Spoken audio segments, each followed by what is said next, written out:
Example कौन सा वो 4। अब देखो यहाँ पर दोनों जो मैट्रिक्स दिए हुए हैं इक्वल दिए हुए हैं, दोनों मैट्रिक्स क्या है इक्वल है। तो उसके जब इक्वल होंगे तो जो सेम अवयव होंगे वो दोनों बराबर होंगे, सेम अवयव क्या होंगे बराबर होंगे, यानी a11 is equal to a11 same के साथ सेम बराबर होगा, ठीक ना। यानी x plus 3 equal to 0 is equal to कितना हो जाएगा 0 इक्वल टू 0। तो x का मान अगर निकालेंगे तो 3 इधर आएगा तो क्या जाएगा माइनस का 3, x का मान निकल गया, ठीक। इधर देख बताओ z plus 4 is equal to कितना लिखूं मैं 6, गुड शाबाश। तो z इज इक्वल टू 4, उधर प्लस है इधर क्या हो जाएगा माइनस, तो 6 माइनस 4, तो z की वैल्यू कितनी आ जाएगी z की वैल्यू 2। यहाँ पर क्या है वो लोग बोलो 2y माइनस 7 इसका टू कितना है यहाँ पर 3y माइनस 2। y को एक साथ कर दो, नंबर को एक साथ कर दो। यहाँ पर क्या लिखा है 2y, 3y इधर प्लस है उधर क्या जाएगा माइनस का 3y इज इक्वल टू यहाँ पर माइनस 2 है, 7 इधर आएगा तो क्या जाएगा प्लस का 7। तो 2y में से 3y माइनस करेंगे तो कितना निकलेगा माइनस का y is equal to minus 2 में प्लस 7 करेंगे तो प्लस का 5, तो माइनस इधर आ जाएगा तो y बराबर माइनस का 5। अब देखो क्या निकालना है हमको, ये 6 से 6 है कोई मतलब नहीं, a माइनस 1 इक्वल टू कितना माइनस का 3, माइनस इधर क्या जाएगा प्लस, तो a equal to minus 3 plus 1 minus 3। 3 रुपए उधार था, 3 रुपए क्या था उधार था, 1 रुपए चुका दिए तो कितना उधार बचा 2 रुपए उधार बचा, कितना रुपए 2 रुपए उधार बचा। नेक्स्ट देखो 0 यहाँ है, 2c प्लस 2 बराबर कितना 2c प्लस 2 बराबर 0, ये इधर आएगा तो 2c बराबर ये प्लस है इधर क्या जाएगा माइनस, तो c बराबर माइनस 2 बटे 2, तो c बराबर कट गया कितना बचा माइनस का, कितना बचा माइनस का 1। b minus 3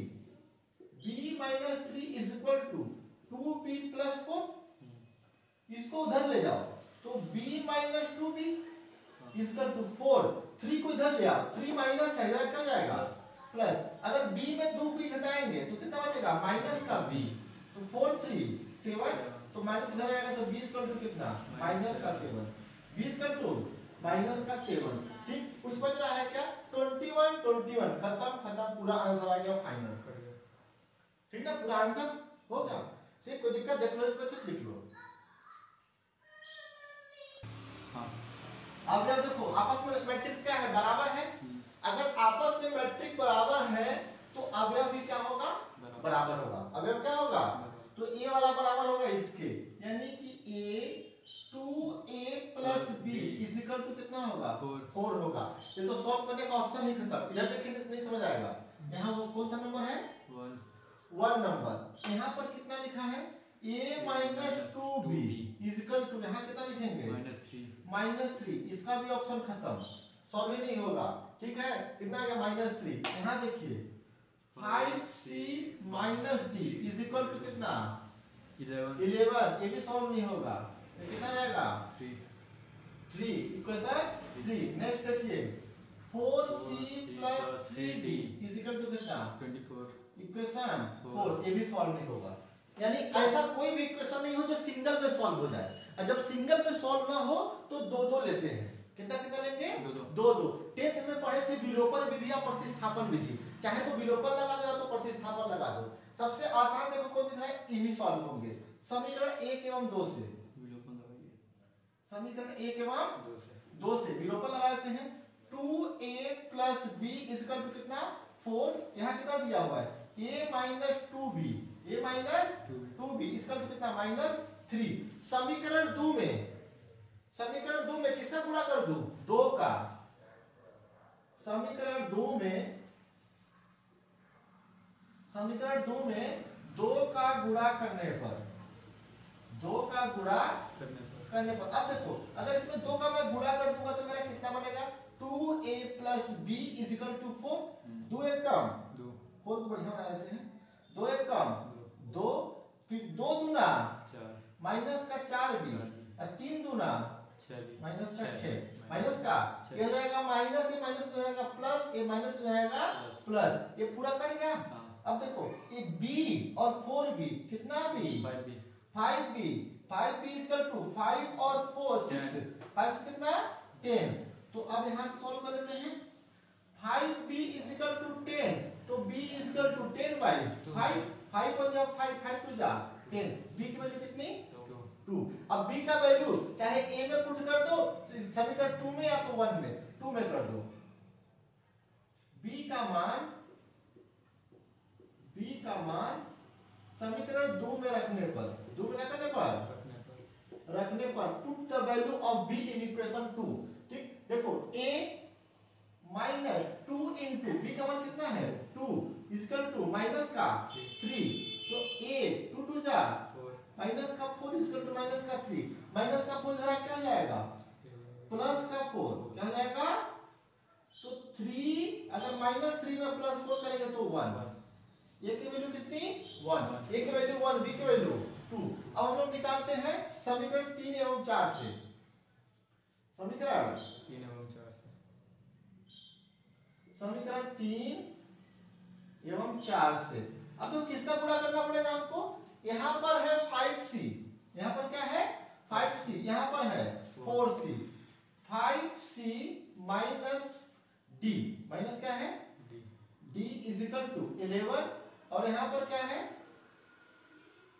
4c plus 3d इसका तो कितना है 24।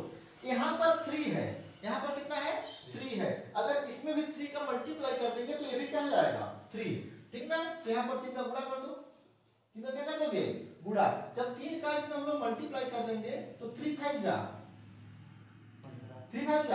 15c माइनस 3 1 जा 3d यानी तो 3 का गुणा करने पर 1 में ठीक ना। समीकरण कौन सा है वो 3 है समीकरण 3 में 3 का गुणा करने पर लिख लेना इतना ठीक है। 15c माइनस 3 कम 3d बराबर क्या रहती है 33।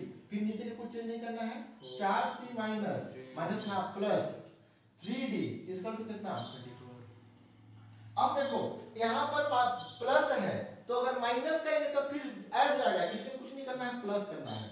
15 से कितना हो गया बाबू 19c कितना सी हाई कट जाएगा प्लस कर देंगे तो और इसको जोड़ दो 4 3 7 3 2 5 तो 19c बराबर 57 तो c बराबर 57 बटे क्या है 19 का पारा 3 बार पढ़ोगे तो कितना जाएगा 57 तो c बराबर कितना कितना 3। अब c का मान जो आसान दिख रहा है उसमें रख दो कौन आसान दिख रहा है हल्का दिख रहा है c का मान समीकरण 3 में रखने पर समीकरण 3 में रखने पर 3 कितना है देखना वो कट फिट ना जाए 5c का मान देते हैं माइनस d बराबर कितना 11 5 दिया ये 15 इधर आएगा तो माइनस d बराबर 11 माइनस 15 तो d बराबर कितना हो जाएगा बाबू 11 में 15 घटाओ माइनस 4 माइनस चल के d बराबर 4 आंसर एबीसीडी पूरा आ गया।